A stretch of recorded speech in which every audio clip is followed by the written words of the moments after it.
이사야 55장 8절부터 11절의 말씀입니다. 다 찾으신 줄 알고 봉독하겠습니다.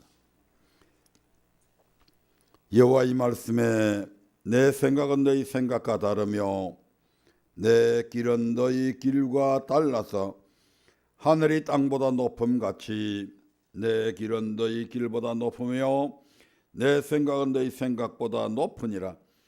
비와 눈이 하늘에서 내려서는 다시 그리로 가지 않고 토지를 적시어서 싹이 나게 하며 열매가 맺게 하여 파종하는 자에게 종자를 주며 먹는 자에게 양식을 줌과 같이 내 입에서 나가는 말도 헛되이 내게로 돌아오지 아니하고 나의 뜻을 이루며 나의 명하여 보낸 일에 형통하리라.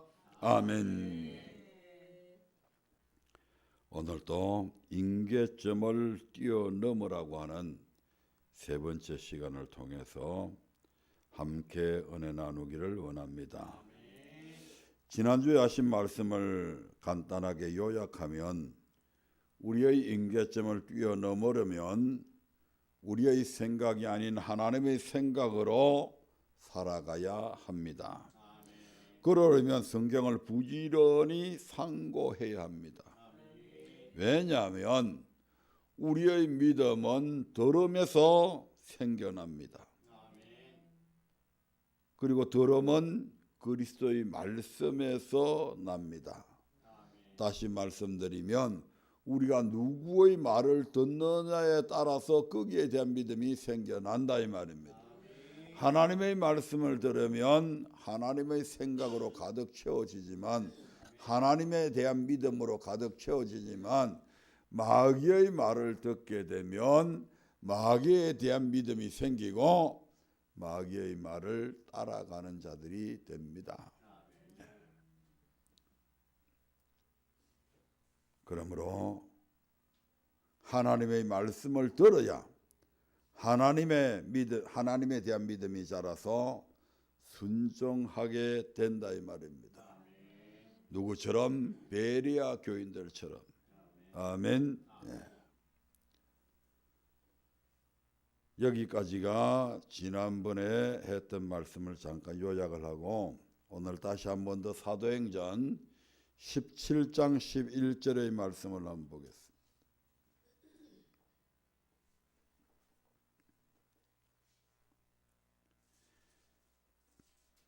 베레아 사람은 데살로니가에 있는 사람보다 더 신사적이어서 간절한 마음으로 말씀을 받고 이것이 그러한가 하여 날마다 성경을 상고하므로.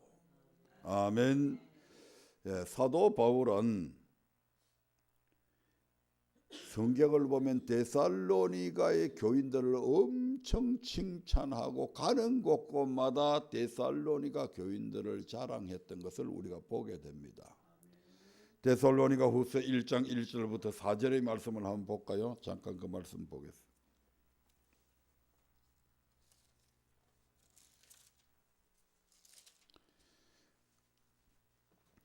바울과 실루아나와 디모데는 하나님 우리 아버지와 주 예수 그리스도 안에 있는 데살로니가인의 교회에 편지하노니 하나님 아버지와 주 예수 그리스도로부터 은혜와 평강이 너희에게 있을지어다. 형제들아, 우리가 너희를 위하여 항상 하나님께 감사할지니 이것이 당연함은 너희 믿음이 더욱 자라고 너희가 다 각기 서로 사랑함이 풍성함이며 그리고 너희의 참는 모든 핍박과 환난 중에서 너희 인내와 믿음을 인하여 하나님의 여러 교회에서 우리가 친히 자랑함이라. 얼마나 데살로니가 교인들의 모습들이 정말 항상 하나님께 너희들 때문에 내가 하나님께 감사한다. 내가 하나님께 감사하는 이것이 너무나 당연함은 너희 믿음이 더욱 자랐고 너희가 각 서로 사랑함이 더 풍성해졌고 더 나아가서 그리고 너희의 모든 참는 핍박과 환난 중에서 너희 인내와 믿음 수많은 초대교회 당시에 얼마나 많은 핍박들이 있었습니까? 얼마나 많은 환난들이 있었습니까? 그런데 그 속에서도 끝까지 인내하며 그들의 믿음이 변치 아니하고 하나님을 지극정성으로 섬기는 그들의 믿음을 사도 바울은 가는 곳곳마다 하나님의 여러 교회에서 우리가 친히 자랑했다라고 지금 말씀하고 있는 겁니다. 그런데 이 사도행전 17장 11절에서는 지금 뭐라고 얘기합니까? 베레아 사람은 데살로니가에 있는 사람보다 더 신사적이다. 예의 바르고 점잖으며 교양이 있는 남자를 가리켜서 신사라고 그럽니다. 데살로니가에 있는 교인들도 신사적이지만 그들보다 베레아 교인들이 더 신사적이다 이 말입니다. 왜 그들이 신사라고 하는 그들의 근거는 뭐냐? 그들은 하나님의 말씀을 받을 때 대강대강 예사로 듣지 아니하고 간절한 마음으로 말씀을 받고 이 말씀이 정말 하나님의 말씀인가 아닌가 하여서 날마다 성경을 뭐 했다고요? 성경을 상고했다라고 얘기합니다. 그들의 신사적이라고 하는 그 근거가 바로 그들의 성경을 상고했기 때문에 그렇다 이 말입니다. 예, 신사숙녀되기를 원하시죠? 예, 하나님의 말씀을 부지런히 상고하시기 바랍니다. 예. 왜 우리가 신앙생활을 하면서 그냥 고백하면 천국 간다면 왜 이와 같이 날마다 성경을 상고해야 될까? 그냥 대강대강 일주일에 뭐 한 번 나가서 주일날 나갈 때 성경에 먼지 있으면 툴툴 털어버리고 그냥 교회 나가서 예배 드리고 오면 되는데 그렇게 해도 천국 간다는데 왜 이 사람들처럼 이런 식의 신앙생활을 해야 되냐 이 말입니다. 왜 이렇게까지 하지 않으면 안 되는가? 그 이유를 성경은 예수님은 이렇게 말씀하셨습니다. 마태복음 13장 24절부터 28절의 말씀을 보겠습니다.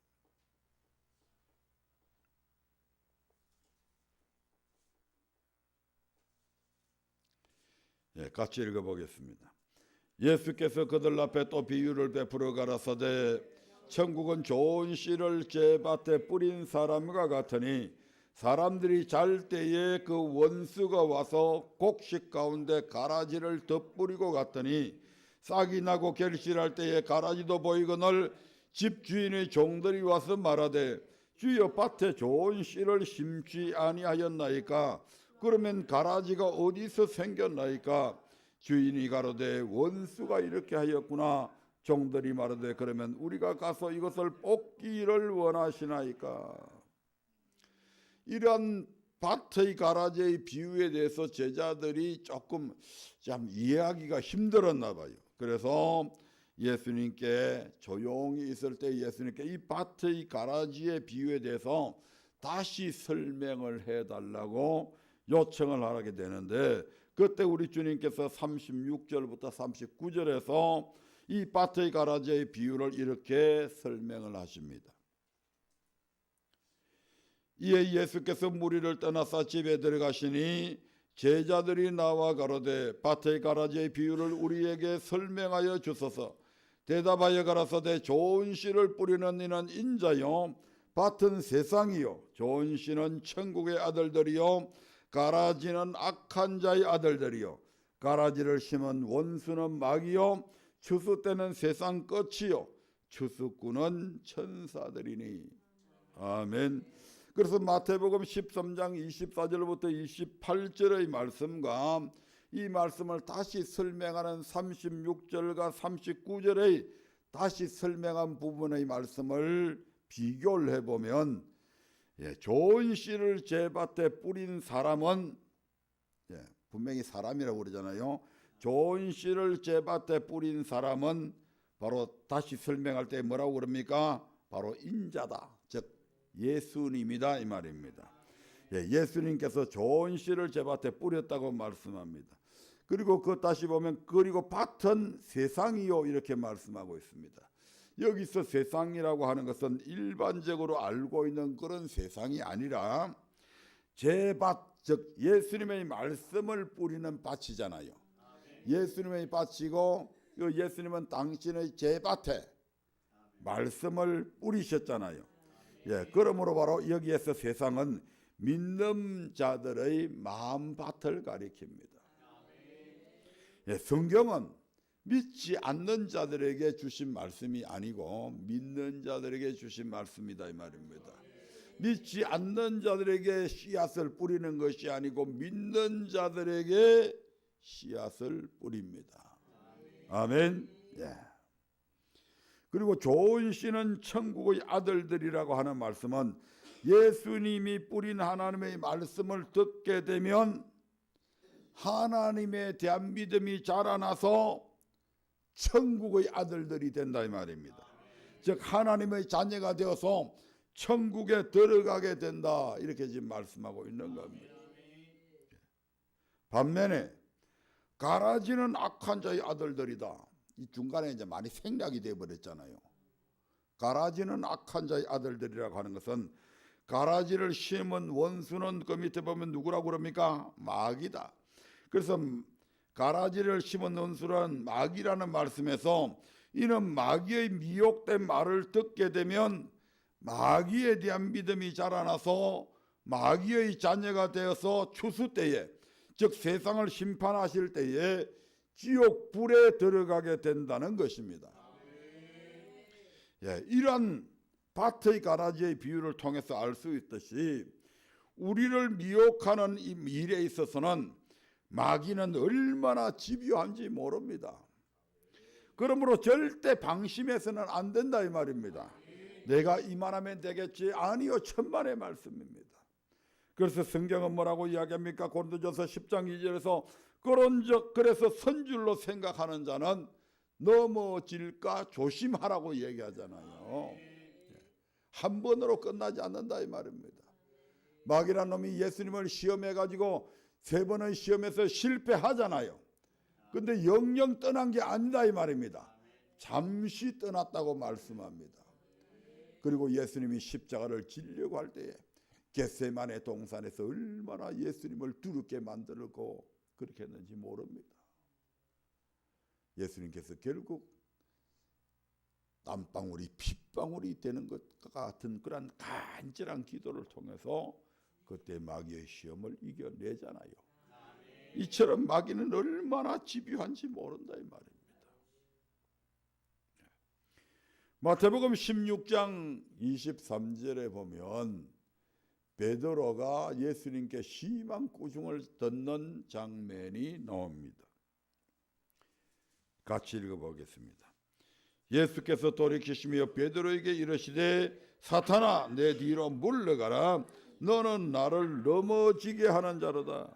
네가 하나님의 일을 생각지 아니하고 도리어 사람의 일을 생각하는도다 하시고, 이 말씀이 이렇게 책망받게 된 원인이 어디에 있습니까?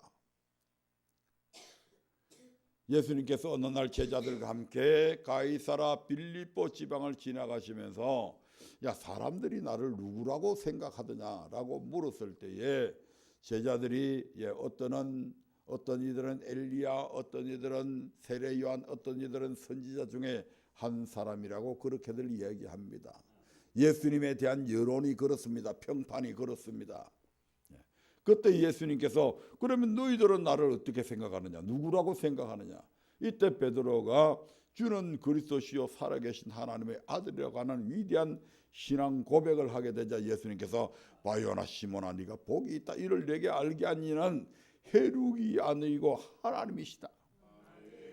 내가 이 반석 위에 내 교회를 세울 것이니 엄부의 근성에 해하지 못할 것이다. 내가 네한테 천국 열쇠를 주겠다. 아멘. 그러면서 이제 당신께서 이제 내가 예루살렘에 올라가면 내가 잡혀가게 되고 많은 사람들에게 고난을 당하게 되고 그리고 결국 십자가에 못 박혀 죽게 될 것이다. 그리고 나서 내가 3일 만에 다시 부활할 것이다. 이렇게 이제 예수님께서 말씀을 하시니까 베드로가 정말 예수님이 죽으시면 안 되겠다. 이렇게 내가 존경하는 스승님이고 내하고 얼마나 그동안에 친숙하게 지냈는데 이 예수님이 지금 예루살렘에 올라가서 지금 당신께서 죽는다고 그러니까 얼마나 마음이 안타까웠던지 예수님께 뭐라고 얘기했다고요? 네, 주여 죽지 마옵소서, 그리하지 마옵소서 라고 예수님을 만류합니다. 이 일이 절대로 주님께 일어나서는 나지 않기를 원합니다. 이것은 베드로의 생각, 즉 다시 말하면 사람의 생각이지 하나님의 생각이 아니잖아요. 하나님의 생각은 무엇입니까? 예수님을 이 땅에 보내실 때부터 예수님은 이 땅에 오셔서 고난을 받아야 되고 십자가에 못 박혀 수많은 사람들의 대속의 제물이 되는 것, 이것이 하나님의 생각이잖아요. 그러니까 예수님께서 뭐라고 하면 네가 하나님의 일을 생각지 아니하고 사람의 일을 생각하는도다. 인간적인 정리를 가지고 신앙생활 하면 안 된다 이 말입니다.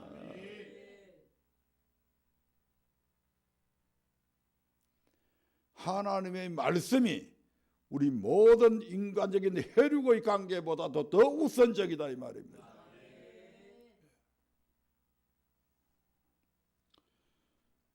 그래서 사람의 생각을 가지고 예수님을 정말 아끼는 마음으로 예수님께 말씀을 드렸던 이 베드로가 사탄이라고 하는 네 속에 지금 사탄이 역사하고 있구나 이 말씀이죠. 아멘. 이것을 통해 우리가 알 수 있듯이 사탄이 얼마나 집요하게 그리고 교묘하게 지금 예수님이 제자들에게 베드로에게 지금 말씀을 하는 그 순간에도 틈탄다 이 말입니다. 주일날 교회에 와서 하나님을 찬송하고 이 거룩한 자리에 앉아서 하나님의 말씀을 듣고 있는 이 순간에도 마귀는 얼마든지 우리를 틈탈 수 있고 우리를 미혹할 수 있다 이 말입니다. 이렇게 마귀가 집요하게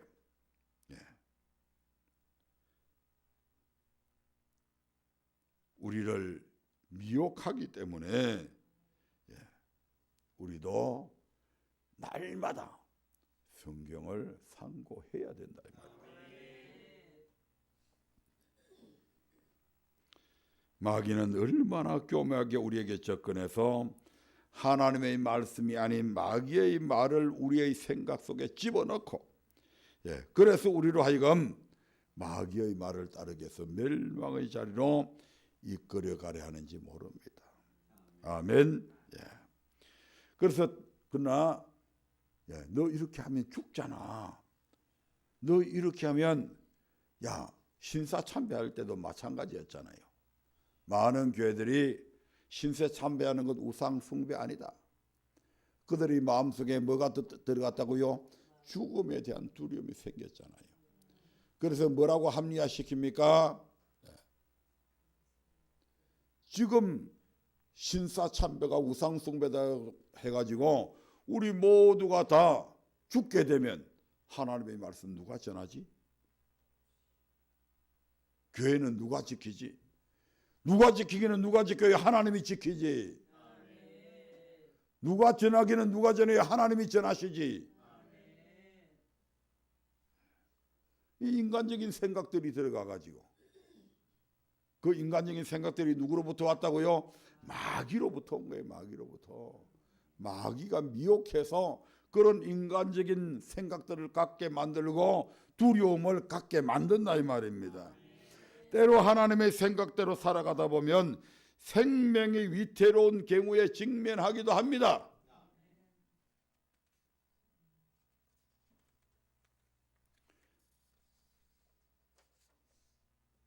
그럼에도 불구하고 그 하나님의 생각대로 살아가면 또한 놀라운 기적을 경험하기도 하고 이를 통해 하나님께 영광을 돌리게 됩니다. 그래서 오늘 그 신뢰로 다니엘의 세 친구 사드락과 메삭과 아벳느고의 이야기를 해보려 합니다. 다니엘서 3장 4절부터 6절의 말씀을 한번 보겠습니다.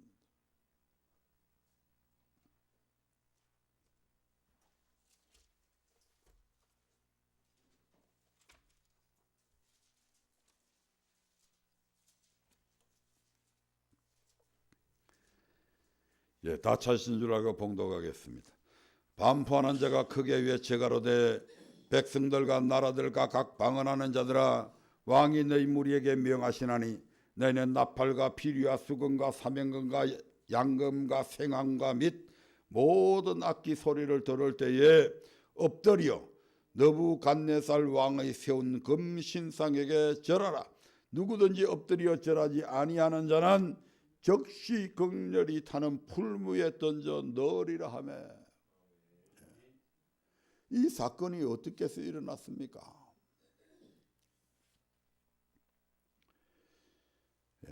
유다 왕 여호야김이 위에 있을 때에 그 3년쯤 되었을 때에 바벨론 왕 느부갓네살이 예루살렘을 침공하게 됩니다. 그리고 그때 그 전쟁에서 승리를 해서 바벨론의 포로로 잡아가는데 그 포로 중에 젊은 소년들 4명도 거기에 함께 잡혀갑니다. 바로 우리가 잘 아는 다니엘과 사드락과 메삭과 아벳느고죠. 그들이 바벨론에 잡혀갔을 때에 느부갓네살 왕은 적국의 포로로 할지라도 그 중에서 뛰어난 사람들은 중용을 해서 자기들의 나라를 다스리는 그러한 사람들로 사용했던 것 같습니다. 그래서 이제 다니엘과 사드락과 메삭과 아벳느고가 그들에게 선택되어져서 왕궁에서 음식을 먹으며 바벨론의 말도 언어도 배우고 이렇게 몇 년 동안의 수습 기간을 거쳐서 그들이 이제 바벨론이 120도나 되잖아요. 그 각 도를 하나씩 맡게 됩니다. 아멘. 그러한 와중에 느부갓네살 왕이 마음이 점점 교만해져 가지고 이 큰 나라를 내가 정복했구나. 그래서 엄청난 이런 대제국을 이루었구나. 이런 생각을 하면서 이게 바로 내가 섬기는 신이 나를 도왔기 때문이다. 이렇게 생각을 해서 금신상을 만들게 합니다. 엄청스레 큰 금신상입니다. 그리고 그 낙성식 때에 모든 귀인들을 전부 다 그 금신상 앞에 모이게 하고, 그리고 방금 3장 4절부터 6절에 말씀하는 것처럼 이런 모든 악기들로 악기를 불 때에 그 모든 사람은 엎드려서 느부갓네살 왕의 금신상에게 절하라. 누구든지 엎드려 절하지 아니하는 자는 즉시 극렬히 타는 풀무에 던져 넣으리라고 이렇게 말하게 됩니다. 그런데 이건 누구의 생각이다? 느부갓네살의 생각이죠. 이 느부갓네살을 대제국의 왕으로 세우신 분이 누굽니까? 하나님이십니다. 나중에 다니엘서 전체적으로 보면. 그래서 이 느부갓네살의 생각으로 이렇게 했는데 하나님의 생각은 전혀 틀리죠. 절대 절하면 안 되죠. 사드락과 메삭과 아벳느고는 철저하게 이러한 하나님의 생각으로 우상에게 절하면 안 된다는 생각으로 가득 차 있는 사람들입니다. 아멘. 비록 적국의 포로로 왔지만 그래서 절하지 아니하고 빳빳하게 서 있게 됩니다. 그걸 많은 사람들이 보잖아요. 아멘. 특별히 사드락과 메삭과 아벳느고와 같은 레벨에 있는 사람들, 그런 사람들은 기회다. 저놈들 고발해서 저것들을 깎아내려버려야 되겠다. 아니면 죽게 만들어버리든지. 평상시 때도 저놈들은 우리보다 더 똑똑해가지고 느부갓네살 왕의 총애를 받는 녀석들이 아니냐. 이번 기회에 저것들을 완전히 그냥 느부갓네살 왕의 손에 죽게 만들자. 이런 생각으로 느부갓네살 왕에게 당장 그 사건을 고발하게 됩니다.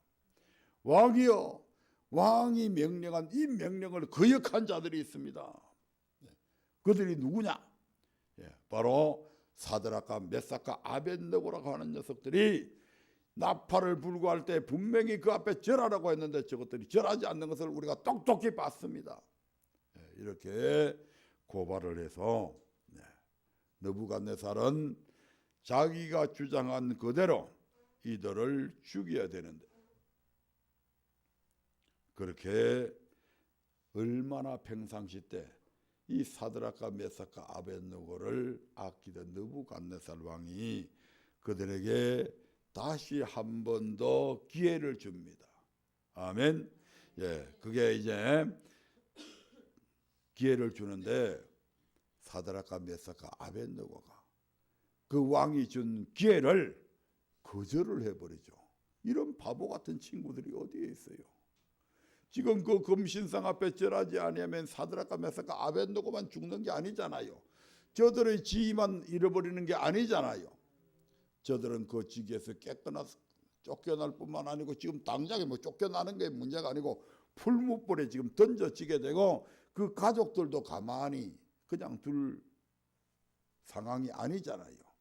그런데도 사드락과 메삭과 아벳느고가 어떻게 얘기하냐면 이렇게 이야기합니다. 3장 16절부터 18절의 말씀을 한번 보겠습니다. 같이 읽겠습니다. 사드락과 메삭과 아벳느고가 왕에게 대답하여 가로되 느부갓네살이여 우리가 이 일에 대하여 왕에게 대답할 필요가 없나이다. 만일 그럴 것이면 왕이여 우리가 섬기는 우리 하나님이 우리를 극렬히 타는 분무 가운데서 능히 건져내시겠고 왕의 손에서도 건져내시리이다. 그리 아니하실지라도 왕이여 우리가 왕의 신들을 섬기지도 아니하고 왕의 세우신 금신상에게 절하지도 아니할 줄을 아옵소서. 수많은 신하들이 지금 쫙 양쪽에 도열에 서가 있습니다. 그리고 그들은 지금 제수가 돼서 왕 앞에 지금 있는데 사드락과 메삭과 아벳느고가 지금 방금 읽은 성경의 말씀대로 얘기해버렸다 이 말입니다. 완전히 느부갓네살 왕이 망신을 당하는 거잖아요 지금. 왕 앞에서 저놈들이 어떻게 감히 다시 한 번 더 기회를 주는 저런 은혜를 베풀어 주셨음에도 불구하고 그걸 저렇게 당돌하게 거절하는 녀석들이 어디 있냐. 요새 세상 말로 하면 싸가지 없는 놈들이에요. 이놈들이. 그쪽 사람들이 볼 때 그렇다 이 말입니다. 그래서 왕이 얼마나 노발대발했던지 야 지금부터 풀무불을 7배나 더 뜨겁게 해서 저놈들을 그 안에 집어 던져 넣어버리라고 얘기합니다. 그래서 좌우에서 사람들이 와서 이들을 집어 던져 넣는데 얼마나 풀무불이 뜨거웠던지 던져 넣는 그 사람들이 밖에 있는 사람들이 들어가지도 않았는데 타서 죽었다고 그러잖아요. 그런데 던져 넣으니까 어떻게 됩니까? 분명히 세 사람을 던져 넣었는데 그 풀무불 안에 지금 네 사람이 걸어 다니고 있는 겁니다. 왕도 그렇고 모든 사람들이 그냥 놀라 자빠질 그런 광경이 지금 벌어지잖아요. 타서 없어져 죄가 돼야 될 것들이 지금 그 안에서 걸어 다니는 거예요. 그런데 분명히 세 사람 집어넣었는데 네 사람이 걸어 다니는 거예요. 그래서 그 느부갓네살 왕이 사드락과 메삭과 아벳느고야 거기서 나오라 해가지고 그들이 나오는데 머리카락 하나도 거슬리지 않았다고 얘기합니다. 이러한 하나님의 생각대로 살아간 사드락과 메삭과 아벳느고의 삶을 통해서 결과가 어떤 일이 벌어집니까? 다니엘서 3장 28절부터 30절의 말씀을 한번 보겠습니다. 느부갓네살이 말하여 가로되 사드락과 메삭과 아벳느고의 하나님을 찬송할지로다. 그가 그 사자를 보내서 자기를 의리하고 그 몸을 버려서 왕의 명을 거역하고 그 하나님 밖에는 다른 신을 섬기지 아니하며 그에게 절하지 아니한 종도를 구원하셨도다. 그러므로 내가 이제 조서를 내려오느니 각 백성과 각 나라와 각 방언하는 자가 무릇 사드락과 메삭과 아벳느고의 하나님께 설만이 말하거든 그 몸을 쪼개고 그 집으로 그름터를 삼을지니 이는 이같이 사람을 구원할 다른 신이 없음이니라고. 왕이 드디어 사드락과 메삭과 아벳느고를 바벨론 도에서 더욱 높이니라. 하나님의 생각대로 하니까 이런 엄청난 놀라운 일들이 일어나잖아요. 이걸 통해서 하나님이 어떠한 분인가를 수많은 이방 사람들에게 알리잖아요. 하나님 외에는 다른 신이 없구나. 느부갓네살 왕의 입으로 지금 이런 얘기를 하는 겁니다. 그리고 다시는 사드락과 메삭과 아벳느고가 섬기는 그 하나님에 대해서 불경건한 그런 행동이나 말을 하는 자는 당장에 내가 집으로 걸음터기를 삼고 그 몸을 그냥 반토막 내어버리겠다.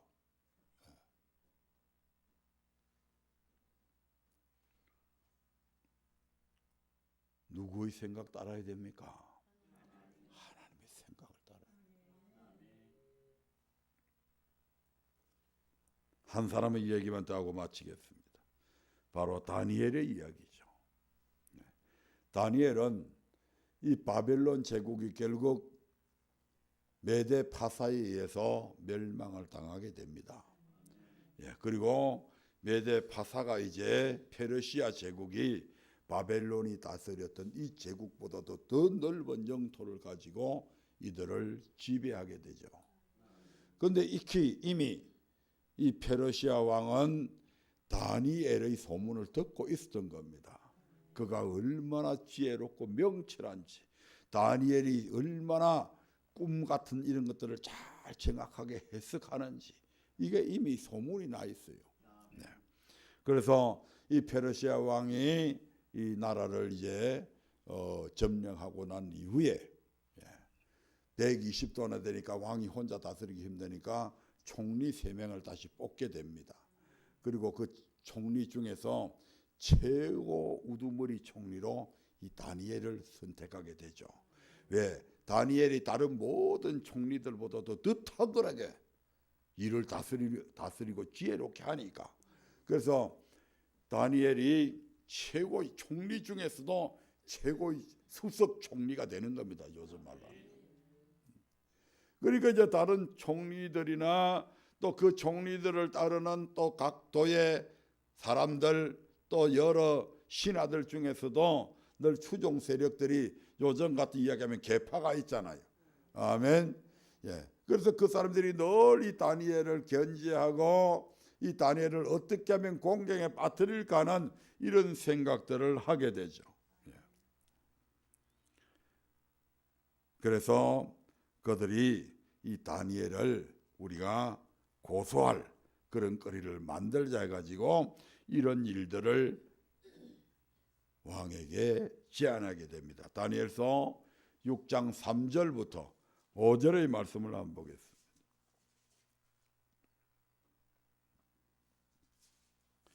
다니엘은 마음이 민첩하여 총리들과 방백들 위에 뛰어남으로 왕이 그를 세워 전국을 다스리게 하고자 한지라. 이에 총리들과 방백들이 국사에 대하여 다니엘을 고소할 틈을 얻고자 하였으나 능히 아무 틈 아무 허물을 얻지 못하였으니 이는 그가 충성되어 아무 그릇함도 없고 아무 허물도 없음이었더라. 그 사람들이 가로되 이 다니엘은 그 하나님의 율법에 대하여 그 틈을 얻지 못하면 그를 고소할 수 없으리라고. 얼마나 완벽한 삶을 살았냐 이 말입니다. 아무리 무슨 고소할 흠을 찾으려고 해도 찾을 게 없다고 지금 이야기합니다. 이러한 고소할 생각들을 한 이 신하들의 생각은 결국 사람들의 생각이죠. 아멘. 그래서 이제 왕에게 이들이 건의를 해가지고 왕이요, 한 달 동안 이 나라에 왕 외에는 어느 신이든지 아무에게도 절을 하거나 기도하거나 그런 사람이 없게 하십시오. 왕이 어떤 분인데? 왕이 신과 같은 존재가 아닙니까? 그러므로 다른 신을 섬긴다든지 이런 것들은 왕 앞에 언제든지 반역할 수 있는 그런 자들입니다. 이런 식으로 막 간언을 해서 그래서 왕이요, 이제 그것을 그냥 말로만 할 게 아니고 조서를 꾸며서 각 도에 보내십시다 해가지고 왕이 의인을 찍어서 각 도에 그것을 보냅니다. 앞으로 나 다리오 왕 외에는 어떤 신이나 그런 것들에게 절하지도 말고 섬기지도 말고 그것들에게 뭐 기도를 하거나 이렇게 하면 안 된다 해가지고 그렇게 하는 자들은 당장 사자굴에 집어 던져서 죽이게 만들겠다 이렇게 조서를 꾸며서 보내게 됩니다. 그런데 다니엘은 하나님의 생각으로 가득 차 있는 사람이잖아요. 아멘. 다니엘서 6장 10절의 말씀을 한번 보겠습니다. 같이 한 목소리를 읽어보겠습니다. 다니엘이 이 조서에 의인이 찍힌 것을 알고도 들어가서는 그 방의 예루살렘으로 향하여 열린 창에서 전에 행하던 대로 하루 3번씩 무릎을 꿇고 기도하며 그 하나님께 감사하였더라. 아멘. 예루살렘 성전을 건축할 때부터 이스라엘 백성들은 그 성전에 갈 수 없을 때에는 성전을 향해서 기도하면 이렇게 말씀하고 있습니다. 우리 하나님께서 그 기도를 들어달라고 솔로몬이 하나님 앞에 그렇게 기도했잖아요. 지금 다니엘은 적국의 포로로 잡혀가지고 비록 적국의 최고의 왕 다음의 직위를 갖고 있지만 예루살렘까지 가서 지금 예배드릴 수도 없는 상태고 예루살렘 성전은 이미 다 파괴가 되어 있잖아요. 그래서 다니엘은 늘 그곳에 있으면서도 예루살렘 성으로 열려있는 그 창문을 열고 늘 하나님 앞에 그곳을 향해서 기도했던 사람입니다. 그런데 다니엘이 지금 뭐가 찍힌 것을 알고 왕의 의인 조서의 왕이 도장을 찍었다 이 말입니다. 이 말은 그대로 시행된다 이 말이에요. 이걸 누구보다도 잘 알고 있는 사람이 다니엘이잖아요. 지금 내가 저 예루살렘 성전을 향해서 기도하면 만약에 다른 사람들이 보게 되면 나는 당장 날아간다는 거 알잖아요. 그런데 어떡합니까? 그러면 좀 문이라도 닫아놓고 하든지. 그런데 문을 활짝 평상시처럼 열어놓고 그 예루살렘 성전을 향해서 하나님 앞에 기도하는 그 방의 예루살렘으로 향하여 열린 창에서 전에 행하던 대로 하루에 몇 번씩 3번씩 무릎을 꿇고 기도하며 그 하나님께 감사했다고 말씀하고 있습니다. 아멘. 이것이 이제 발각이 결국 되어져서 왕에게 고발이 됩니다. 그런데 이 왕이 다리오 왕이 얼마나 이 다니엘을 아꼈던지 내가 저놈들한테 쏘가가지고 내가 결국 내 발등에 내가 내 발등을 찍었구나. 후회가 막심한데도 어쩔 수가 없습니다. 왕이여 왕이 의인을 찍어서 내린 조서를 어기시면 앞으로 어떤 백성들이 왕의 말에 순종하겠습니까? 급박을 주는 거죠. 그래서 어쩔 수 없이 왕이 이 사랑하는 다니엘을 사자굴에 던져 넣게 됩니다. 왕이 밤새도록 잠을 이루지 못하고 다니엘이 어떻게 되었을까? 정말 사자가 다니엘을 그냥 빼조각도 없이 그냥 다 집어삼켰을까? 초조해가지고 이른 새벽에 그 사자굴 있는 데로 가가지고 다니엘아 네 하나님이 너를 살리지 않았느냐 하고 물어봅니다. 그때 밑에서 야 놀라웠게도 그 사자굴 속에 떨어졌는데도 그 밑에서 다니엘의 대답이 들려오는 겁니다. 왕이여 걱정 마십시오. 만수무강하옵소서. 그래서 왕이 다니엘을 그 사자굴에서 끄집어내고 그리고 결과가 어떻게 됩니까? 다니엘서 6장 24절부터 27절의 말씀을 보겠습니다.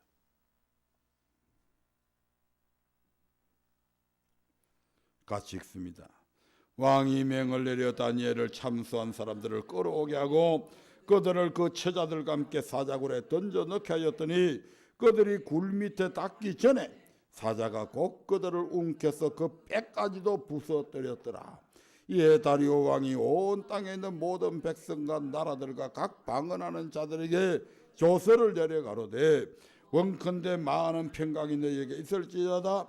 내가 이제 조서를 내노라.